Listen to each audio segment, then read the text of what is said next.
चीन के तियानजिन शहर में एससीओ की 25वीं समिट हुई है। भारत के लिए ये कितनी महत्वपूर्ण है, भारत ने कौन कौन से मुद्दे उठाए और दुनिया के लिए ये क्या मायने रखती है, चलिए जानते हैं। एससीओ का मतलब है संघाई कोऑपरेशन ऑर्गेनाइजेशन, जो 2001 में बना था। ये एशिया का सबसे बड़ा प्लेटफॉर्म है जहाँ पर कई सारे देश मिलकर ये तय करते हैं कि आतंकवाद से कैसे लड़ना है, व्यापार को कैसे बढ़ाना है और एक दूसरे देश के संबंधों को कैसे अच्छा बनाना है। 2017 में भारत इसका अस्थायी सदस्य बना है और उसके बाद से हर साल इसमें हिस्सा ले रहा है। भारत के लिए ये इसलिए भी महत्वपूर्ण है क्योंकि यहाँ पर चीन और पाकिस्तान भी मौजूद होते हैं और भारत को अपनी बात खुलकर रखने का मौका मिलता है। इस बार मोदी जी ने 3 चीजों पर बात की है, पहला सिक्योरिटी, दूसरा कनेक्टिविटी और तीसरा अपॉर्चुनिटी। मोदी जी ने भारत की सिक्योरिटी को लेकर ये कहा है कि जो भी देश आतंकवाद को सपोर्ट करते हैं और उन्हें फाइनेंशियली मजबूत बनाते हैं, उन देशों पर कड़ी कार्यवाही होनी चाहिए। इस समिट में भारत का संदेश बिल्कुल साफ था कि आतंकवाद अच्छा या बुरा नहीं होता, आतंकवाद होता है। और ये भी कहा कि जब तक सारे एससीओ के देश मिलकर इसके लिए कार्यवाही नहीं करेंगे तब तक देशों में शांति बनाना और ग्रोथ करना बहुत ही मुश्किल है। भारत ने सिर्फ पाकिस्तान का नाम नहीं लिया बल्कि इशारा एकदम साफ था। मोदी जी ने कनेक्टिविटी को लेकर ये कहा है कि अगर हमें सेंट्रल एशिया से जुड़ना है तो हमारी सड़कें, रेलवे और डिजिटल नेटवर्क मजबूत होने चाहिए। भारत का कहना ये है कि जब तक देश आपस में नहीं जुड़ेंगे तब तक न व्यापार बढ़ेगा और न ही भरोसा। एससीओ के सभी देशों ने मिलकर ये कहा है कि हमें डिजिटल इकोनॉमी, स्टार्टअप्स, एजुकेशन और टेक्नोलॉजी को बढ़ावा देना चाहिए। एससीओ के देशों ने मिलकर एक नया प्रस्ताव रखा है और कहा है कि सिविलाइजेशन कल्चरल फोरम बनाए जाने चाहिए जिसमें कि सारे देश अपने अपने देशों की सभ्यताओं, संस्कृति और इतिहास को साझा करेंगे। यानी कि ये मंच सिर्फ राजनीतिक न होकर बल्कि लोगों को जोड़ने वाला मंच बन गया है।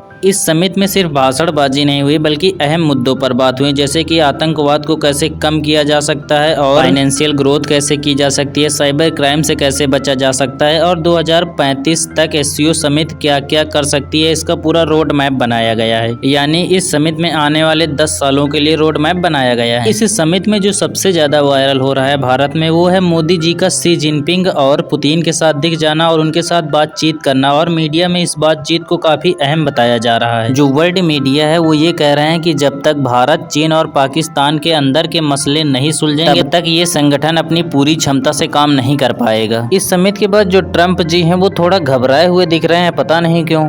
इस समिट से एक बात तो साफ निकल के आती है कि भारत ने जो भी मुद्दे उठाए वो सिर्फ अपने लिए नहीं उठाए बल्कि अन्य देशों को ध्यान में रखते हुए उठाए कि कैसे उनकी ग्रोथ हो सकती है। और ऐसे ही इंफॉर्मेटिव वीडियोस के लिए हमें सब्सक्राइब करके जाइए।